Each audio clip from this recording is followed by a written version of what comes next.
Now let's talk about science of exercise selection. So this is plays a really crucial role in programming. It's overcomplicated, but it's also overlooked by some coaches. Individualization is essential, but we stick to some core principles that makes it a little bit easy for us. So I'm going to go over some criteria when it comes to selecting exercises, including some practical tips. And I learned a lot about exercise selection from Paul Check, who is in the picture right there, measuring someone's forward head posture. And what Paul taught me was a lot of ways to think about exercise selection. I would argue that he also unnecessarily overcomplicated that, but he gave some very simple principles to look at as well. And I think it's important for us as coaches to make sure we pick the right exercises for our clients, not just for their biomechanical reasons, but also for psychological reasons. And if we give clients exercises that they can't do, it's going to reduce their confidence in the gym. And that's therefore going to reduce their ability to adhere to the program and then get the results that they're after. So, our key exercise selection focuses on this. The first one is individual movement capability, our client's skill, mobility, and stability, which is why we recommend that everyone do the Ascend movement screen because it gives you a nice little framework and criteria to work this out. Orthopedic restrictions are the second one. So some people won't be able to do something due to injuries or physical limitations. These will be in the PAR-Q. So if someone's torn their ACL and their MCL, for example, giving them squats is probably not the best idea that you can do. Next one is goal alignment. So the exercise needs to match to the client's goals. And this really takes out the idea that there's any essential must-do exercise. So for a long time, squats and deadlifts have been must-do exercises because they're like the king and queen of all exercises. And they're absolutely critical for strength athletes because they're going to be tested on that. But they may not be necessary for general fitness clients. They may not necessarily need to load a bar in their back. If someone has orthopedic restrictions in their shoulder and poor shoulder mobility and they can't actually get into the back squat position, there's no point trying to force a back squat on that person. Next thing we're looking at programming, this is more exercise order as well, but we can look at competing demands. So, for example, grip strength and pulling exercises. So one superset that I actually saw programmed by Charles Poliquin, like the greatest strength coach of all time, which when I saw it, I was a bit skeptical, was pairing chin-ups and deadlifts. And it was in a high volume approach with some pretty high volume and heavy weights. And I found after two sets of that workout, it wasn't my lats, it wasn't my biceps, it wasn't my hips, it was my grip and forearm muscles were absolutely blown up, which reduced performance in the workout. Now, I could have used straps for it and all that kind of stuff as well, but there's still going to be some kind of competing demand there. So avoid pairing exercise with competing demands. So you wouldn't superset back squats with mornings, for example, because the lower back would become the limiting factor and it would influence that client's safety more so than anything else. Now, maximizing range of motion. So generally what you want to do is pick an exercise that has the largest amount of range of motion.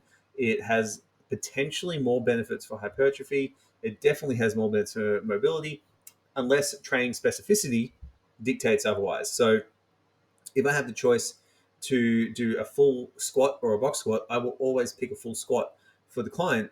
Full bench press, bar to chest, I would pick that versus like a board press or something like that because range of motion is more important until specificity takes over. So if in doubt, full range of motion. Now, with particular exercise types, for most of the time, you're just going to pick exercises that have both eccentric and also concentric muscle actions. It's how muscles work. So it should be doing that. We can use exercises that emphasize certain contraction types to do certain purposes. So, for example, we may use sled pushes, for example, with some clients for recovery or metabolic conditioning goals because they don't have an eccentric phase, which means they don't lead to a lot of soreness. We may use an exercise like an eccentric back squat for someone who's losing their position in the back squat and give them a rep of anywhere between 6 and 10 seconds to build up the eccentric and also their isometric strength for the squat. So the contraction type needs to be specific to the goal, but 9 times out of 10, eccentric and concentric contractions for the majority of our clients' goals. Now, with that as well, minimizing joint stress is generally a good thing. So if we can get high muscle stress with low joint strain, we're going to get longer term progress. And this becomes more important for older clients and also people as they get stronger. So as an example, doing a barbell back squat when you can back squat 240 kilos, for example, is quite hard on joints because you've got a lot of things moving on. But moving that person over to a leg press is less joint strain. And that's someone who's exceptionally strong because that load will dictate that they need a longer recovery. Now, with older clients, what you're going to see is the fact that they're doing exercises and they may have joint problems already. So minimizing the joint strain might be ideal. So with lateral raises, most coaches teach them directly out to the side. That is incorrect. What we might do is just bring the shoulders forward about 15 to 30 degrees to make sure we eliminate joint strain for that person. We might go from something like a barbell deadlift to a trap bar deadlift, which is less range of motion to go through in certain joints, more in others, and has a more balanced approach to the whole thing. And then periodization. So we can look at the training phase as well based on what the client's doing. So if you're training a strength athlete, it makes sense to do dumbbell bench presses and cable flies, for example, in their hypertrophy phase to actually build some muscle. But in their specific strength phase, cable flies will probably go out and dumbbells will move towards the bench press, which is more specific to their needs. So here's some examples here. Exercise selection by training goal. We got exercises allowing progressive overload and high volume, minimal fatigue. We might do any of these exercises for quads, any of these for chest, any of these for hamstrings and back. Now, for strength training, we would focus on exercises that are very, very specific. We would move from less specific to more specific for that particular person. And for performance training, we'd be looking more neural adaptations and rotating the exercises more frequently. So each different training goal has a different outcome there.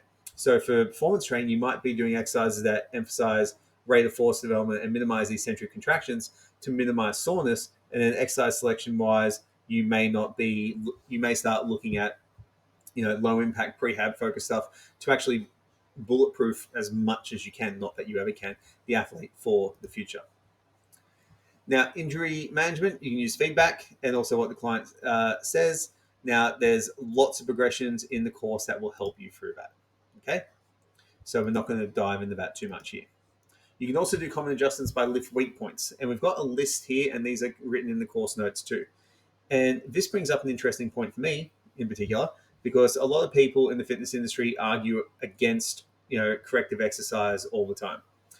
And really, all strength training is corrective exercise. So if someone's rounding over, strengthening the upper back, that's a corrective exercise for that problem. You're trying to correct that problem of execution. For me, that's no different for improving someone's hamstring range of motion so they can get into the starting position of a deadlift, or getting them to use their glutes as a primary hip extensor so they don't lean back when doing a deadlift. So with corrective exercise, all this stuff where we're making our adjustments and picking our accessories by weak points, it is a form of corrective exercise. And we've got some more options here, such as weak off the chest, mid-range weakness, lockout weakness, deadlift, etc. exercises. What I would look at this as our takeaway for this is, where does the client struggle? How do I overload that position to make it stronger? What muscles are involved with that, and how can I make those muscles bigger? And 9.9 times out of 10, that's going to be enough exercise selection per phase to actually keep your clients moving forward in a positive direction. So in terms of our rotation of these exercises, I do things a little bit differently here. And a lot of people are coming around to this now, where it's like hypertrophy, we want to stick with exercises long enough to stimulate adaptations and really kind of get every bit of juice out of it, and change them only for staleness, pain, or goal shifts. For strength, we may rotate more frequently to manage joint stress and align with specific needs. Performance, we're going to rotate more frequently, particularly for off-season versus in-season. And for injury management, we need to collaborate and also, modify most things to get people maintaining a training effect while they recover their tissue. So there's a different frequency for how often you would choose your exercises for those particular goals. For my hypertrophy clients, some of them have been doing the same stuff for a year in some exercises because they're still progressing. So what we're going to do now is give you a guideline to actually pick out these exercises, okay? First one is do the movement screen to work out where a client's starting from. This is essential for beginner clients. I'd also recommend it for more advanced clients as well to see where they're at right now. Address the orthopedic limitations. So do they have anything else going on? If they have that, cool, you need to be aware of that. So if someone has an AC joint impingement or an AC joint injury or sternoclavicular injury, dips are going to be out of the question. So we're not going to do dips as one of their primary pushing exercises. We then need to look at, does the exercise align with the client's goal? So a very common phenomenon in personal training is going to a certification and then coming back the next day and giving your clients all those exercises. I have done this myself with kettlebells, with Olympic lifting, with gymnastics. Doesn't align with the client's goals. And a lot of time, the answer is a big, giant no. So this is a mistake that I've made 1,000 times and I will probably make again. It's something that you need to consistently remind yourself to do. Now, consider limiting factors. So what's the limiting factor in the movement? This is more for strength. Okay, you can also do it for hypertrophy as well, but strength will be more relevant. Look at what exercise is going to offer the greatest effective range of motion, and you'll find here a lot of the time that you actually have your key exercises that you come back to, because some exercises are inherently a little bit better than others. You look at anything that optimizes muscle contractions, what type of muscle contraction you want to get. For 9 times out of 10, 9.5 out of 10, you're going to be going for isometric, eccentric, and concentric, all in one movement. And then look at this. So if a client feels uncomfortable in exercise, just swap it out. And there's tons of stuff that we're definitely going to go through in 10 to 25K, like how to identify the curl based on the angle of the elbow when someone has their arm at rest. So for example, my elbow goes at rest, it goes out. Okay, that's my bone structure. So barbell curls for me are just not a comfortable exercise. I get a lot of elbow strain on the interior strain, and same with bent over barbell rows with a supinated grip. It's just simply not an exercise that's ideal for my structure. The same with chin-ups. Even straight bar chin-ups are a bit of a pain, but if I move them to a slightly supinated bar, that problem goes away. So learning that you can get the highest amount of muscle activation with the least amount of joint strain is going to improve your training longevity. So how do we contextualize it a little bit more? So for hypertrophy, exercise, high volume, consistent progression. So for example, a hack squat for the legs is fantastic. You can do a lot of volume of it. You can standardize range of motion. You can control a lot of variables in it. The machine gives you a high amount of feedback and you can progressively overload it safely. So this is what we monitor. Is the client getting stronger or getting bigger? If they are, keep it going. Why not? Why get rid of a good thing? If my lifts are still progressing, I will keep them going. And I don't think one session is a guide for that. And we talked about in the methods of progressive overload how you can do that. Is exercise causing pain or discomfort? Identify if it's a technique issue or identify if it's actually just staleness, and then adjust based on that. Now, with strength training, you prioritize exercises with greater specificity and overload potential, and you use progressive rotation to manage joint stress for maximizing strength. So we move from general to specific with strength training. Trap bar, block pull, full deadlift. As an example, they are not written in stone. You can make many different progressions to get there. It's totally fine to do that and make up your own. As long as you can justify it logically, it will work. In performance training, we rotate a little bit more. Injury stuff, we need to manage a lot more frequently based on client feedback. We create positive training experience while keeping the rehab guidelines, and we collaborate with medical professionals as much as we can. And then we've got these guides here on periodization. So with exercise selection, really the closing thoughts behind this is that there's an art to it and there is a science to it as well. And the more you evaluate and adjust what you're doing and work it out and actually pay attention to it, you're going to get much better at programming. Exercise selection is a really important thing that a lot of coaches don't emphasize anymore because they just think, oh, just target the muscle or people will get better. Yes, they will. But as we get further into this and we learn how we can change and challenge muscles in the lengthened, the shortened, and the mid-range position, you can find out that there's a ton of things that we can do from one exercise that's going to eliminate multiple exercises for the program. So hopefully this has given you some awesome food for thought and some really cool ideas you can implement into your programs. Any questions? Comment below.